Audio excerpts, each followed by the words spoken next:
This video is going to cover a secret history that has been lost to mankind. I think now more than ever we need to be able to imagine this history as a possibility. I say it that way because you do not have to believe the information in this video.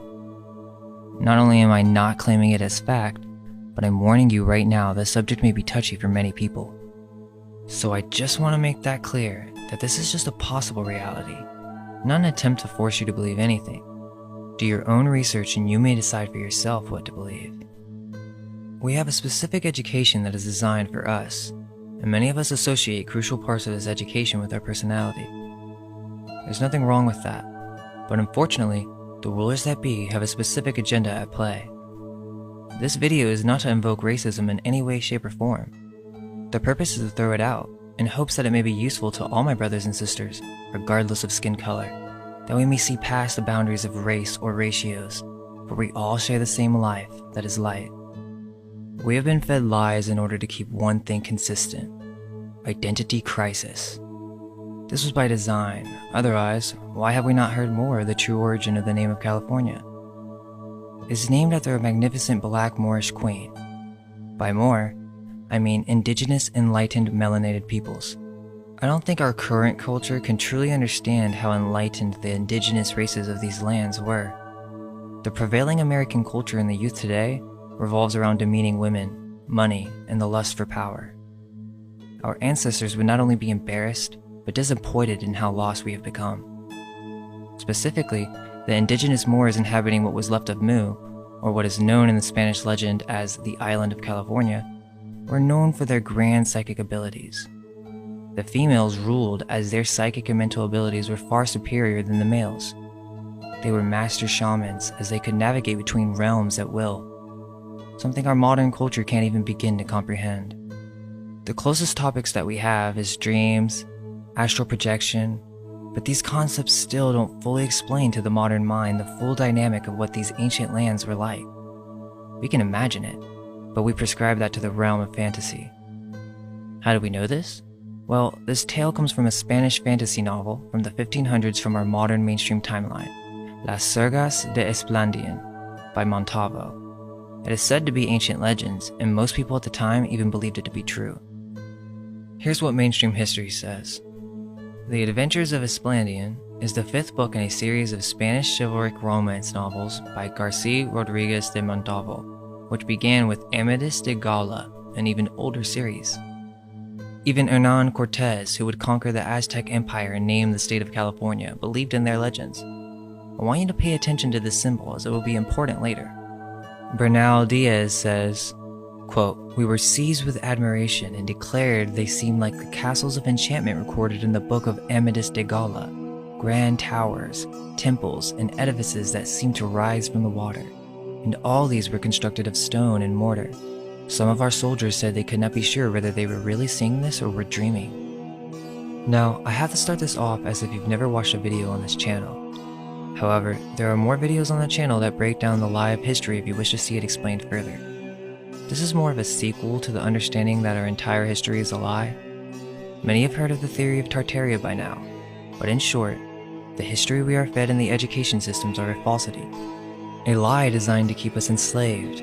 Enslavement through identification crisis. They have taught us to identify ourselves with monkeys, that all human beings originate from Africa, that we evolved through fear and survival, as our consciousness mysteriously forms through some type of physical means. The origin that we are given, of course, is but a random explosion of nothing. They then give us false, soulless history. But many of us know that there's something more. Deep in our subconscious, we know the stories of Atlantis and advanced ancient civilizations. It's a part of our collective memory. We are taught that we had a linear progress of evolution when the truth of the matter is that there have been multiple cataclysms in the past. We know of this too. Everyone knows of the story of the flood. It is the most known story in the world. That kind of trauma would never go away within our psyches. Yet, that would mean that we de-evolved. That we were once great nations who had achieved peace and saw past the boundaries of race ratios. We developed advanced spiritual practices and had truly reached the golden age. Many technologies existed that would be hard for the modern man to imagine possible. In this day, we have lost our sovereignty, our minds, our sense of divinity. We have been fed materialism from our birth. The spirit in many of our people are dwindling, but this is the age of awakening. In the official timeline that they give us, the fall of Rome is 2,000 years ago. It's very difficult in a short segment to fully explain everything, especially the timeline, but the way I would put it is that these ancient architectures that we call Greco-Roman are actually from Atlantis, and Atlantis is likely not 13,000 years ago as Graham Hancock suggests. Remember, he believes that we came from monkeys. Atlantis is of a much more recent time, and what was part of what we now know as America. It's hard to comprehend the nature of this reality, and shocking to realize the drastic measures that have taken place in such a short period of time. Many scholars in the modern day have tried to create a new timeline, such as Fomenko and Isaac Newton. The origin of our modern timeline comes from a man named Scaliger. This is where we get our mainstream timeline, but many debate that this is a falsity created by a specific religious group.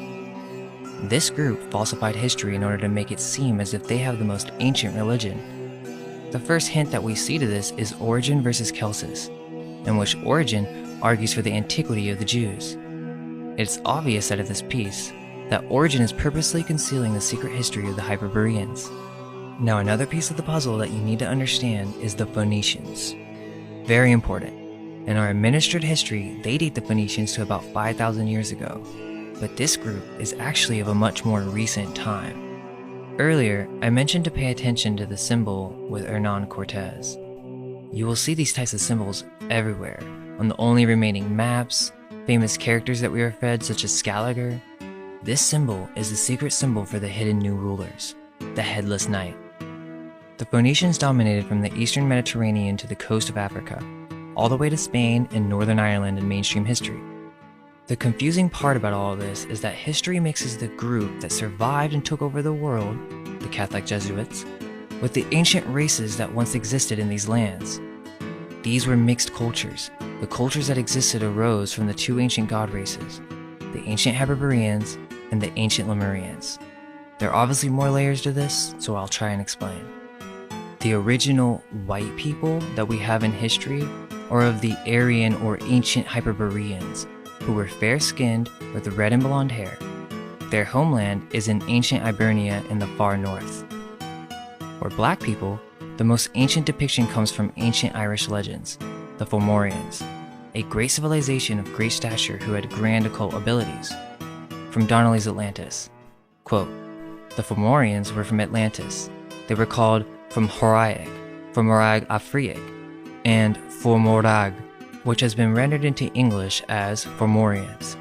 They possess ships, and the uniform representation is that they came, as the name Fomorag Afriic indicated, from Africa. But in that day, Africa did not mean the continent of Africa as we now understand it. Major Wilford, in the 8th volume of the Asiatic Researches, has pointed out that Africa comes from Apar, Aphar, Apara, or Aparica, terms used to signify the West, just as we now speak of the Asiatic world as the East. When, therefore, the Fomorians claimed to come from Africa, they simply meant that they came from the West, in other words, from Atlantis. Now, it is said from these ancient legends that the Fomorians were a warlike race, and that they caused great havoc in the world. These are the times when Atlantis was beginning to fall. War was happening constantly. From Donnelly's Atlantis, quote, "The Irish annals speak of the Fomorians as a warlike race, who, according to the annals of Clon MacNoise, were a sept descended from Ham, the son of Noah, and lived in piracy and spoiled other nations, and were in those days very troublesome to the whole world. Were not these the inhabitants of Atlantis who, according to Plato, carried their arms to Egypt and Athens, and whose subsequent destruction had been attributed to divine vengeance invoked by their arrogance and oppressions?" Quote, "The Fomorians were a civilized race. They had a fleet of 60 ships and a strong army. They were basically ancient sea pirates, and some were giants, up to 12 feet tall. They were one of the first explorers of Ireland before the destruction of Atlantis." Quote, "They possessed Ireland from so early a period that by some of the historians, they are spoken of as the Aborigines of the country. The first invasion to the country was by the Basque people, or the Atlantis settlements in Spain. Many of you may think that this is fantasy, but this is common knowledge in mainstream history. How many black people today in America know that Ireland is an integral part of their history? Not many. Quote, the Fomorians defeated Partholon's people, the Basques from Spain, killed Partholon, and drove the invaders out of the country. The next invader to their dominions was Nimhid. He captured one of their fortifications, but it was retaken by the Fomorians under Mort. Nimhid was driven out of the country, and the Atlanteans continued in undisturbed possession of the island, the Fomorians, for 400 years more. Then came the Firbolgs. They conquered the whole island and divided it into 5 provinces. They held possession of the country for only 37 years, when they were overthrown by the Tuatha De Danann, a people more advanced in civilization. The Tuatha De Danann were the Hyperboreans. They came from what we call the North. Now, there's even more history that we don't know. This is from the timeline where most knowledge was destroyed. All we are left with is oral legends. We do have authority on this legend as it is quoted in the Book of Ballymote. So what else do we have? Well, we have legends of ancient Lemuria, the ancestral homeland of black peoples.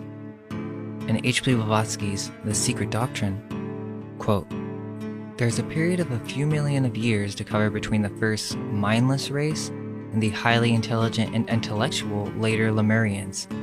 Now, before we continue, let me just say that I don't agree with her timeline or completely concur with her views on the Theosophical Society.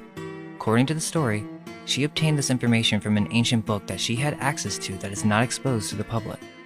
Quote, Madame Blavatsky claimed to have seen a manuscript of the Book of Zion when studying esoteric lore in Tibet. She claimed this and other ancient manuscripts were safeguarded from profane eyes by the initiates of an occult brotherhood. Many of the lands of Lemuria still exist today, such as Australia, New Zealand, Madagascar, and even parts of America such as California.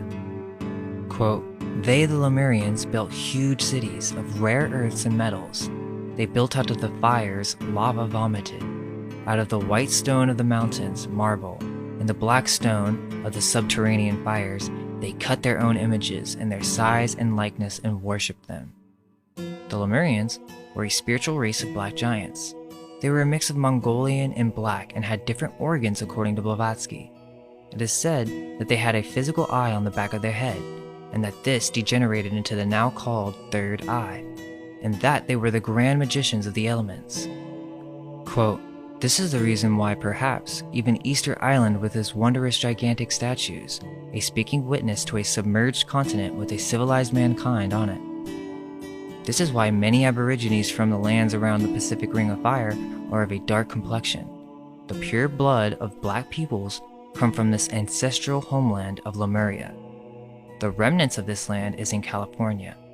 The old maps show California as an island because Mu went through many stages. It began to merge with the mainland of terra firma as parts of the western coast began to sink. In the occult tradition, root races are basically different versions of the human body, in connection with different ages. The first root race was said to be completely ethereal. The second root race had more physical bodies and spawned in Hyperborea. The third root race, the form that we now truly recognize as human, existed on the lost continent of Lemuria, and the fourth root race developed into Atlantis. According to the occult tradition, this isn't all done simply by sexual reproduction. The first root race, the Polarians, from the center pole of our realm, were completely androgynous beings. This esoteric lore is prevalent through the Hellenes as we hear this from Plato. They had the process of asexual reproduction. This changes as it is said that races can manifest into this reality without budding, but through some type of coming down from above or spirit spawning process. As these races developed from spirit and continued their progress through the ages, everything is being recorded into the Akashic records. This affects the next races to come in the coming ages. There were many colonies of Atlantis. We know of one colony today, such as the Olmecs, was a place where many cultures came and traded. These are the Atlantean races. And I'm not 100% sure how the first two are pronounced, but we have number 1, the Romahav, number 2, the Tlavati, number 3, Toltec, 4, First Turanian, 5, Original Semite, 6, Akkadian, 7, Mongolian. Quote, thus the first Atlantean races born on the Lemurian continent separated from their earliest tribes into the righteous and the unrighteous, into those who worship the one unseen spirit of nature, the ray of which man feels within himself, or the pantheists, and those who offered fanatical worship to the spirits of the earth, the dark cosmic, anthropomorphic powers, Saturn, with whom they made alliance. It is important to remember that sometimes races did overlap and change both in time frames lived or remnants of them survived in the areas occupied. It should also be remembered that in some cases, a catastrophe was anticipated by the priest more in tune with higher energies, and many migrations into lands currently in existence took place before all of Atlantis was submerged. There was intermarrying not only among the subraces of Atlantis, but also with the remains of Lemurian subraces who had escaped before the fiery end of Lemuria. The first subrace, quote, "The Romahals were a dark race, their complexion being a sort of mahogany black. Their height in these early days was about 10 or 12 feet, truly a race of giants. But through the centuries, their stature gradually dwindled, as did that of all races in turn, and later on we shall find that they had shrunk to the stature of a fur-fused man. They ultimately migrated to the southern shores of Atlantis, where they were engaged in constant warfare with the 6th and 7th subraces of the Lemurians then inhabiting that country. A large part of the tribe eventually moved north, while the remainder settled down and intermarried with these black Lemurian Aborigines. The second subrace, the Tlavatli, originated on an island off the west coast of Atlantis. They were a strong race, not as tall as the Romahal, with reddish-brown skin. They were a mountain-loving people who, along with the third subrace, the Toltecs, inhabited the western island which formed part of what is now known as the American continent. The Toltecs, the third subrace, stood about 8 feet tall and had reddish-brown skin, like the Tlavatli, but more copper-colored. The features of the Toltecs, according to William Scott Elliott, were straight and well-marked, not unlike the ancient Greeks. The Toltecs ruled the entire continent of Atlantis peacefully for thousands of years. The Turanians, the fourth subrace, originated on the eastern side of the continent. They were yellow-skinned humans who were never a dominant race on the mother continent, though some of their tribes and family races became fairly powerful. The fifth subrace were the Semites, who had their home on the northeastern part of a peninsula which is now Scotland and Ireland. They were a disconnected race, always warring with their neighbors and maintaining their independence from the southern kings. The sixth subrace, the Acadians, came into existence after the first great disaster. Born on a peninsula further south of the Semites, the Acadians quickly migrated to the much larger continent of Atlantis. They fought and overcame the original Semites, ruling Atlantis for several hundred years. The Mongolians, the seventh subrace, had no touch with the mother continent. They were developed from the descendants of the Turanians. They spread over what is now Asia. Master Kut Humi and the Mahatma letters wrote that the modern Oriental races such as the Chinese, Mongolian, Tibetan, Malaysian, Indonesian, Japanese, Vietnamese, and so on are largely descended from the seventh and final subrace of the Atlantean root race. Quote, "The Lemuro-Atlanteans built cities and spread civilization, the incipient stage of anthropomorphism. Their statues witness to the size of the Lemuro-Atlanteans. Lemuria destroyed by fire, Atlantis by water, the flood. The destruction of the fourth race and of the last antediluvian monster animals. By monster animals, there were many creatures that used to exist that were truly evil. We hear stories of this in every culture around the world, or in some type of flood myth, and great mythical creatures that would terrorize the city. After each age, the continents change quite drastically. Continents sink and rise. Comets come and do impossible movements in the sky, unexplainable by modern science, and causes cataclysms and destruction by fire. The myths say that the gods were to blame, as they washed over and judged us as we passed through the ages. We must understand that the continents shifted quite drastically within the last 1,000 years, as it explains the supposed cartographic errors of the maps from the 16th and 17th century. Notice that most of our maps stop around the 1400s, and this date may even be made up from most of these documents. These new rulers, who were planning to conquer and create a new world, who came from the Phoenician subrace, were masters of the sea and became the world's first global corporation. They became the hidden hand behind all the global master elite. They conquered Spain as the Castiles, manifesting as the Catholic Jesuits, then becoming the Venetians, the hidden hand beneath all public education and science, teaching a new cosmology of Saturn worship. This group worshipped the sun, but we have more than one sun and they shift. In this interpretation, our neighboring planets are suns. This is basic occult knowledge explained in a modern way. But basically, one of these cataclysms that led to the destruction of the great Church of Iessa, the destruction of all great Moorish civilizations, and the remaining empires in the world, done through some type of ritual of Baal, in which Saturn could be summoned into this physical world. The Phoenicians worshipped Baal in a way that we could never imagine. A good reference is The Adventures of Captain Mago, a Phoenician expedition 1000 BC, if you want to understand their want for control. Now, this is written from our modern timeline perspective, but what needs to be said is that these elites changed the calendar system and their own age, they added 1,000 years. So imagine that the fall of Rome is pushed forward 1,000 years on our mainstream timeline. You can trace Freemasonry back to this Phoenician cult. The Phoenicians belonged to the Aryan root race, so originally they were very renowned people. However, they fell to materialism in their quest to dominate the world market. What happened was there were still more powerful empires in the world that posed a threat to the Phoenicians. Many really, the Moors, the Tartarians, the Ottoman Empire, and the Church of Iessa, also known as the Druids, the original Hebrews. They needed to destroy the rest of the Aryans if they wanted to rule the next coming age. Which, by the way, I don't know if I mentioned, but they don't all die. It is said that the Atlanteans still exist. Same for the Hyperboreans, for they do not age. So that may just be part of it, is that the Phoenicians got access to this ancient knowledge of esoteric wisdom, and they took advantage of it. They prepared devices for surviving underwater, hence the symbolism of the mermaid prevalent in their culture and the worship of the conch. Either way, they survived this event and immediately began educating and creating the new world. Historical figures were made up completely. All the knowledge that we have is from the main school in Venice, from the Phoenicians who became the Venetians. These Jesuits then conquered through Spain and Britain. This version of Spanish is the Jesuit Spanish tongue, Castilian Spanish. The royal Castile family is a branch of the Phoenician chain, as you can see with the royal arms. Just look at the royal arms of all these families and you will clearly see who's in charge. They took old kings and renamed them and gave them new dates. The Library of Alexandria, containing the knowledge of all ages before, was burned. This group sought out the remaining knowledge in the world through the Knights Templar, burning the sacred esoteric knowledge of all the nations. In Plato's Timaeus, Solon, a Hellene, goes to one of the colonies in Egypt known as Sais. Based on its description, Plato presents the priest to be a darker complexion.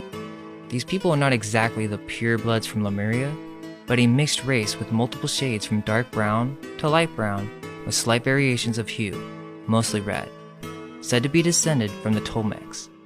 There may have been some who had the strong blood from the Lemurian race with a dark black with bluish reflection, but they are not from these lands. We will soon see that there are many different races of people who lived in these lands. From Plato's Timaeus, quote, "Thereupon one of the priests, who was of very great age, said, 'O Solon, Solon, you Hellenes are never anything but children, and there is not an old man among you.' Solon in return asked him what he meant. 'I mean to say,' he replied, 'that in mine you are all young. There is no old opinion handed down among you by ancient tradition, nor any science which is hoary with age. And I will tell you why. There have been, and will be again, many destructions of mankind arising out of many causes. The greatest have been brought about by the agencies of fire and water, and other lesser ones by innumerable other causes. There is a story, which even you preserve, that one upon a time, Patheon, the son of Helios, have yoked the steeds in his father's chariot, because he was not able to drive them in the path of his father, burnt up all that was upon the earth, and was himself destroyed by a thunderbolt. Now this has the form of a myth, but really signifies a declination of the bodies moving in the heavens around the earth, and a great configuration of things upon the earth, which recurs after long intervals. At such times, those who live upon the mountains and in the dry and lofty places are more liable to destruction than those who dwell by rivers or on the seashore. Now for some context here, basically Solon took a trip to Sais and Egypt, and when Solon arrived, they greeted him with great honor. It seems that he wanted to share his knowledge, Solon, as if he was slightly boasting about his esoteric wisdom that he had recently learned. The priest is responding and telling him about a race of people who not only he didn't know about, but were a common ancestor of the two. Also, in terms of timeline and Plato, this could be ancient information or different books from the authors from the last age, compiled into one author, created by, you guessed it, the new rulers, Jesuit Venetians. I still think many of these books contain golden nuggets that they have left for those who seek wisdom. The only thing is, remember, they are trying to date this as if this process took 8,000 years. They adjusted the age in the translation based on the new knowledge at the time that this was translated. This is also where Blavatsky bases a lot of her history, including Tibetan and Hindu philosophies. So you can see how these made-up figures of the church could have influenced both science and occult circles. We continue, quote, "As for those genealogies of yours which you just now recounted to us, Solon, they are no better than tales of children. In the first place, you remember a single deluge only, but there were many previous ones. In the next place, you do not know that there formerly dwelt in your land the fairest and noble race of men which ever lived, and that you and your whole city are descended from a small seed or remnant of them which survived. And this was unknown to you because, for many generations, the survivors of that destruction died, leaving no written word. For there was a time so long before the great deluge of all, when the city, which now is Athens, was first and more in every way the best governed of all cities. It is said to have performed the noblest deeds and to have had the fairest constitution of any which tradition tells under the face of heaven." Solon marveled at his words, and earnestly requested the priest to inform him exactly in order about these former citizens. "You're welcome to hear about them, Solon," said the priest, "both for your own sake and for that of your own city, and above all for the sake of the goddess who is the common patron and parent and educator of both our cities. She founded your city 1,000 years before ours, receiving from the earth and Hephaestus the seed of your race, and afterwards she founded ours, of which the constitution is recorded in our sacred registers to be 8,000 years old." Now, in Donnelly's Atlantis, quote, "What proof do we have that the Egyptians were a colony from Atlantis? 1. They claim descent from the 12 great gods, which must have meant the 12 gods of Atlantis, to wit, Poseidon and Cleito and their 10 sons. 2. According to the traditions of the Phoenicians, the Egyptians derived their civilization from them, and as the Egyptians far antedated the rise of the Phoenician nations proper, this must have meant that the Egypt derived its civilization from the same country to which the Phoenicians owed their own origin. The Phoenician legends show that Mysore, from whom the Egyptians were descended, was the child of the Phoenician gods Amnias and Magus. Mysore gave birth to Tuat, the god of letters, the inventor of the alphabet, and Tuat became Thoth, the god of history of the Egyptians. Sanchoniathon tells us that the Kronos, king of Atlantis, visited the south and gave all of Egypt to the god Tuat, that it might be his kingdom. Mysore is probably the king Mestor named by Plato. It was common knowledge throughout the 19th century that the Phoenicians were the predecessors to the Egyptians. This has now since changed in academic circles as they tend to try to hide this Phoenician group as much as possible. The reason being is because the Phoenicians is a cover name for a group of people who descended from the great Hyperboreans and established a priesthood in many of these lands after the flood. We know this in history as the Celtic race. However, the connection between the Celtics and Phoenicians is not discussed in modern academic circles. Therein lies the problem. The Phoenicians, or Phoenicians, were once a great race. This is the mother priesthood called the Church of Iessa that the priest in Timaeus is discussing. They came and instructed many of the races after the flood, re-establishing the common traits of civilization. The myths of white red-haired giant mummies are common from around the world.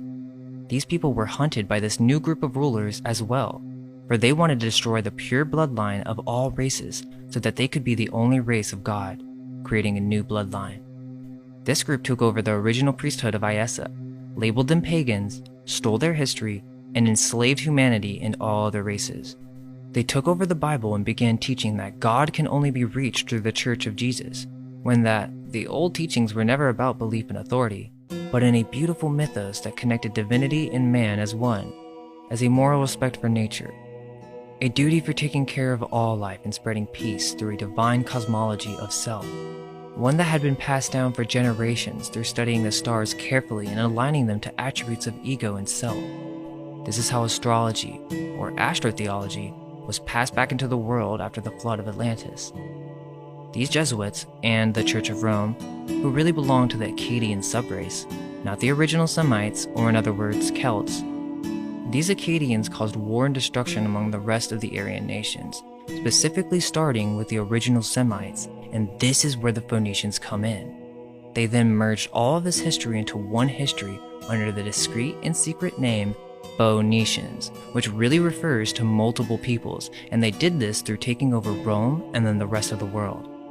Quote, "The Great Pyramid in its original and dazzling splendor of light under the Egyptian sun was the object in wonderment and awe to all beholders.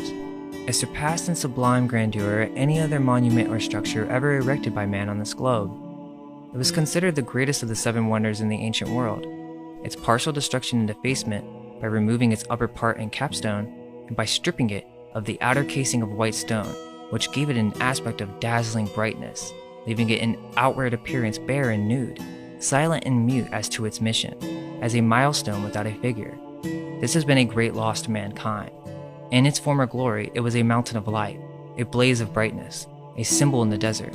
It was a testimonial and living stone, bespeaking to mankind of their inheritance of a spiritual kingdom. At noonday, its lofty golden capstone seemed to be at one with the sun, uniting earth and heaven in eternal unity, a symbolic union of spirit and matter.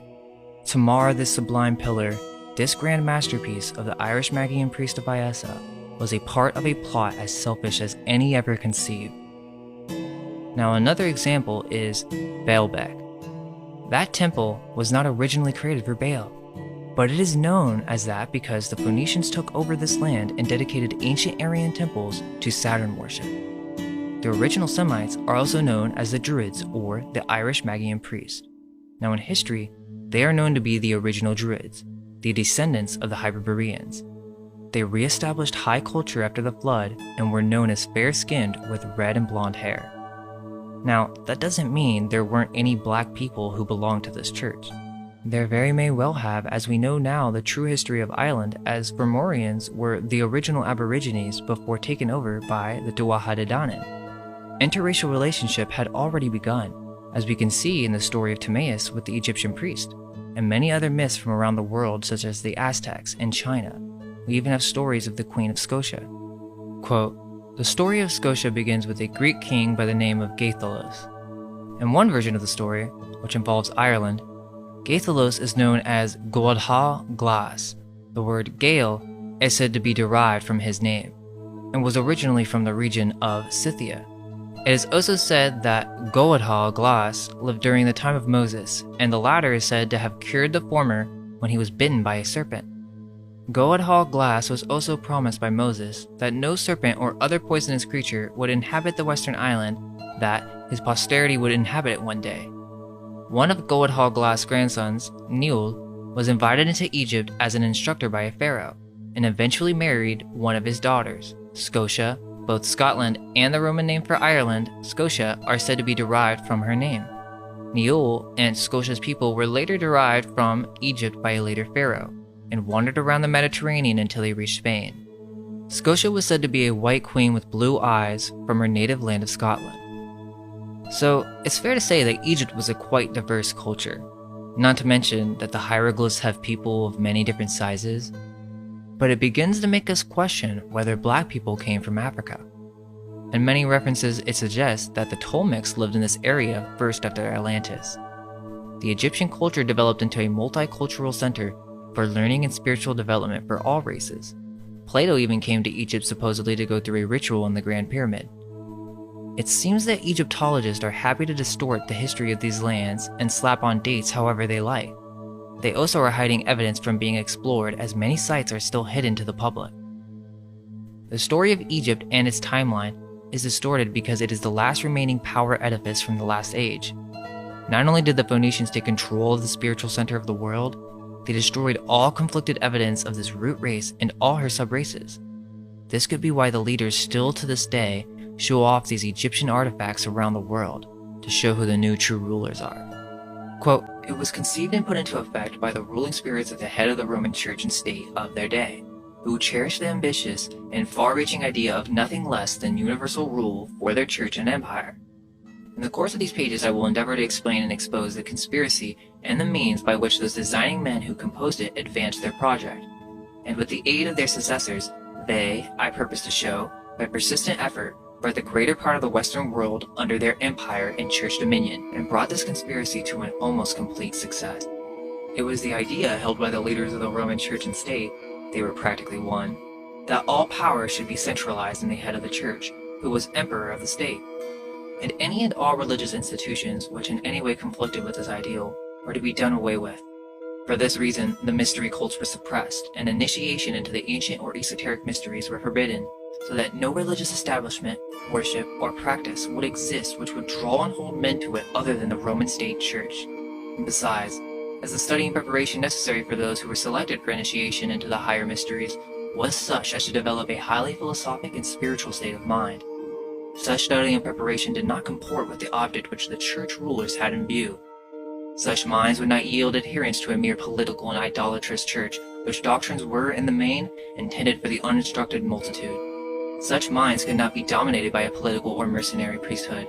They were enlightened men, and they stood in the way of the church project. Therefore, the institutions which produced such men were to be suppressed. Connor McDarry. So now we fast forward to the lie of the Civil War. The plan was to create a new Atlantis, but there were still great civilizations living in the Americas. At this point in time now, the Venetians had conquered California through the Spanish and the northeast of America through the English, but large portions of the Midwest, especially in the Grand Canyon, were still occupied by a great race.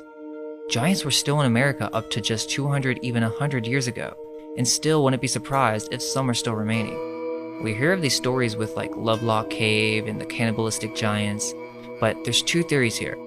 One, that this is a cover-up to hide the great races that were living in America at the time. Or two, after the cataclysm of the sun, barbarism began along with tribalism. The great nations began to fall apart, and this is what led to the Venetians taking over large sections. But let's continue to the Civil War. And all around the point of 1812 is where this event took place, that let the Venetians finally take over America, or terra firma. In the history of almost every American city, something huge happens around this date. The movement of power, a treaty, a war, something, a fire, an earthquake. There was a huge event where the sun again disappeared and there was no summer for a few years. Now, throughout the ages, many cultures have made slaves of other races and or nations. It's happened since Lemuria. It did happen in America at one time during the fall of Atlantis, but the Aryan subraces did not enslave man, for they were noble men. The idea that slaves were brought over to America from Africa starts to become questionable. It wasn't until the 1812 period that the plan to rewrite history of America began, through the Jesuit empires of Spain, Britain, and France, in order to conquer the last remaining civilizations living in terra firma.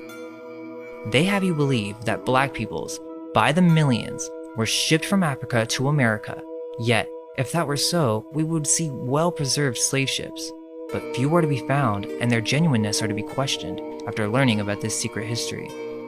This name, African American, was offered many times and always rejected by the natives to these lands. Because there's such a confusion about the people, and that was done deliberately, by bringing over a few 100,000 dark people from the Caribbean islands and possibly from the continent, by way of the Caribbean islands, bringing them here to these lands, creating this facade of everybody coming from the motherland instead of being from here. So there it's created a massive ball of confusion, and this is not what they wanted to do. They wanted to be able to solidify this, that the Negro and the black man, you're from Africa, accepted a long time ago, but it wasn't accepted. As much as they tried to create it into acceptance through the Pan-Africanism. But so it's about identity. It's strictly about identity. Everything that we experience, black folk, lack of a term, white folk in this country. Many natives of both North and South America were home to many indigenous black peoples, such as in New York, in Mexico, Wisconsin, in San Francisco, Southern California. They were in Mississippi, and in Oklahoma. This is a depiction of a black native from terra fire, or like we have mentioned earlier, terra firma, throughout South America. The Caribbean islands were home to the native black peoples. Black people have been on this land far before Christopher Columbus ever stepped foot, if he even existed. We have maps and depictions of Africa, with many towns and cities that seem to be castles. I also have shown you sources in the last chapter that most Egyptians were not of pure black Lemurian origin. So why are we fed this lie of Africa? It is to attach the identity of the native peoples of ancient America with a faraway land so that they may be enslaved mentally. This whole process was about erasing the last age, and these cultures were high civilizations that preserved the knowledge of the ages before. Therefore, the rulers that be forced the Spanish, English, and French nations to conquer these lands at all cost. They were funded by the same hidden hand, the first new global corporation, also known in history as the East Indian Trading Company, the first global national corporation. Now remember, the Phoenicians, or as we now know the Akkadians, added 1,000 years to the calendar. So, these two histories are interlinked, and we can think of this time as the new takeover of the old Aryan world. To get ready for the next coming root race, they needed to wipe out our sense of identity, our connection with our ancestors. There's a really interesting post on Stolen History that talks about how slave houses in the South were actually owned by the Cherokee, the people who got expelled from Rome after it was conquered by the Phoenicians. Quote, Cherokee, who were living in Western-style houses, the Cherokee were living inside of antebellum mansions before settlers turned them into plantations. The antebellum mansions look like Roman palatial estates and are covered in pagan symbols and have pagan murals inside of them. Truth is, they've been hiding the real history of North America for centuries, and only the wisest see through the lies. Quote, all roads lead to Rome, Georgia. It is called Rome because that is what the Cherokee called their land. To their dying breath, they claimed to be from Rome and were Romans. They were expelled from their land and lost their property in the 1830s. This is what we're told in the schools, that the North attacked the South and over 600,000 people died over fighting for slavery. If we were to look further, we may find that some things don't add up completely. For one, the star forts. They want you to believe that around 150 forts were created basically in the 19th century. And trust me, I've been to one of these. These things look old. We have a video on star forts, but basically, the idea is that they put cannons on these bastion forts as naval strategy for enemy ships. This idea that cannons can shoot ships from miles away from iron balls skipping on the water has yet to be proven, and seems like a complete cover-up. Also, in our star fort video, we show evidence of pumps and underground buried sections. And even when you read the official narrative, there's always something that happened that ended in complete destruction of these forts. I'm sure that these forts were used by the British, Spanish, and French, but they did not build them. These arches are quite advanced, and we can find similar star forts from around the world. There were great nations already existing in America, such as the ones described in the Book of Mormon, and what we know today as Tartaria and Moorish cultures. They want you to think that an empire or corporation was built off of slavery, and the South was just not willing to give that up. The last remaining peoples in these lands belonged to the Aryan epoch. The Jesuits, through Britain, Spain, and Rome, began enslaving all of these remaining races in America during the 1800s.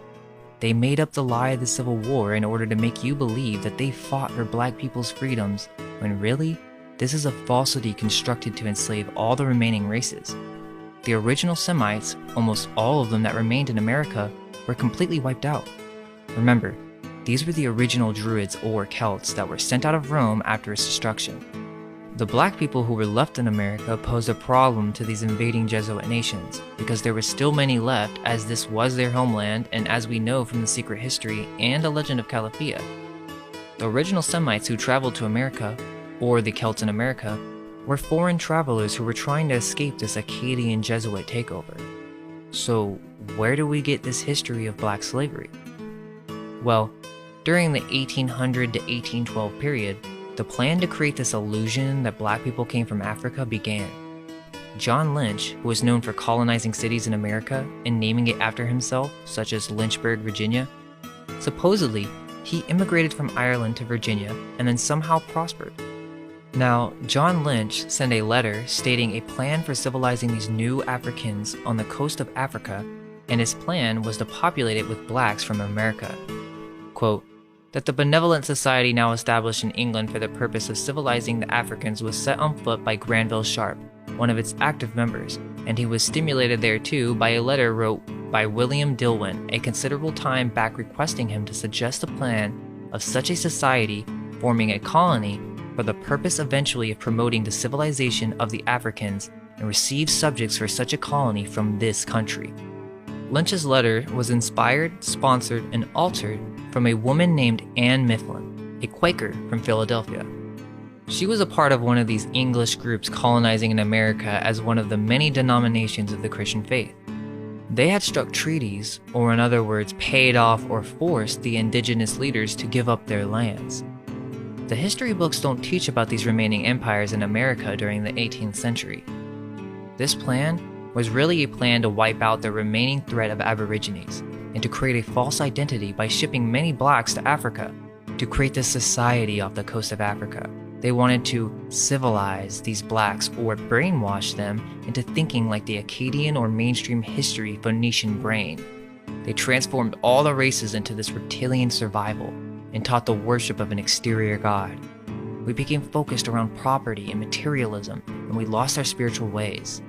All of the subraces of this epoch, not just black peoples, we are still in the Aryan epoch, and these Phoenician Akkadian leaders are still in control and have fed us the lie of history as we know it: academia.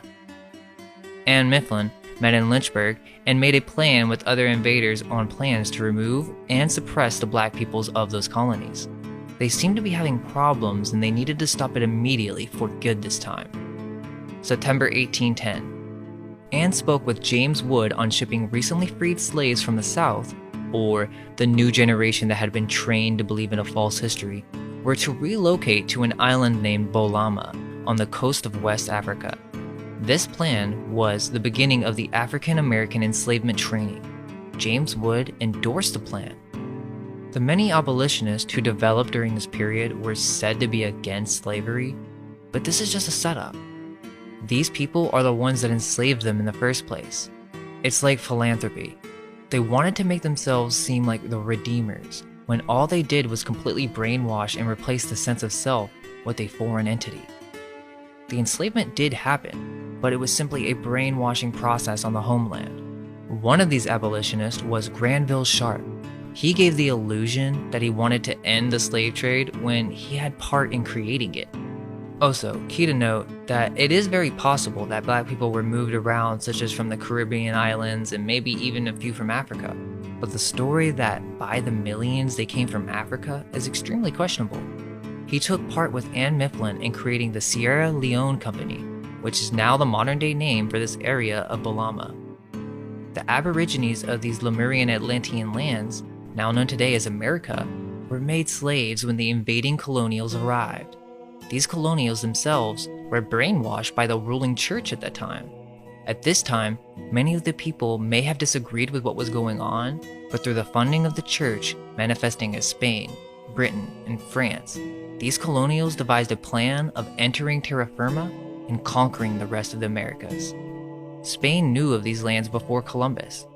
That was the point of bringing up Calafia at the beginning. The Amethyst of Gaul legends go back to the 15th century or even earlier, supposedly. Thomas Jefferson did reply to this plan by Anne Mifflin and said that this would be the most desirable measure in which could be adopted for gradually drawing off the black population. He endorsed it and thought that it should be the highest priority for the United States to make an establishment off the coast of Africa. This plan was well received by the rest of these forming new colonies in America, and the plan began to remove and indoctrinate the remaining population of the Aborigines of this land. These abolitionists from the North did not care about black people at all, and that's another reason to consider why the Civil War is simply a farce. Common for his times, Jefferson believed blacks were inherently inferior to whites and thought it was best the two races remained segregated. Now remember, all these groups, the Spanish, the English, and the French, all spawned from this original Phoenician, Akkadian, Canaanites, worshippers of Baal, and yes, they were extremely racist towards all colored races. However, that wasn't always the case, for these are not the true representation of white peoples. The Akkadians took over what was left of the original Semites, or original Druids, and these people did not judge on the basis of skin, as we hear in the story of Timaeus with the priests, as we hear in the legends of Quetzalcoatl and Cuculcan, which has a similarity to the Irish deity Cuchulainn. I say that because it is time that we drop this idea that the colors are superior to another, or even the idea that we should forever remember that we were once victims. In the Atlantis epoch, the Fomorians dominated over many lands and enslaved many different races, including whites. It has happened between different races of similar colors. This is simply the evil of mankind. But there was a golden age of Atlantis, where different races found peace, and the only pursuit was of the mind and spiritual intellect. It was the passion of almost all her people, red, yellow, black, and white. So the only way to find a solution is to see the problem clearly. Identity crisis. Even beyond the colors of our skin, many of us were given false histories, and our homelands were forgotten. But on a greater scale, our spiritual identities were lost. A new age began where we forgot about our own structures and architecture and the very cities that we now currently all share in America. The colonials did not build these cities. The groundwork for all major cities was built upon an existing civilization. That is the secret that has been kept from our education, in order to enslave mankind under an exterior god, the god of materialism and death, Saturn. Thank you for watching. We send this video out with love and passion. If you feel that you disagree, simply don't watch it or help educate us. These times are truly confusing. We wish you all the best on your journey, and all we can hope is that our minds may be unveiled. Let go of everything you think to be true. Relax the mind and ask the question, do I truly understand what this reality is?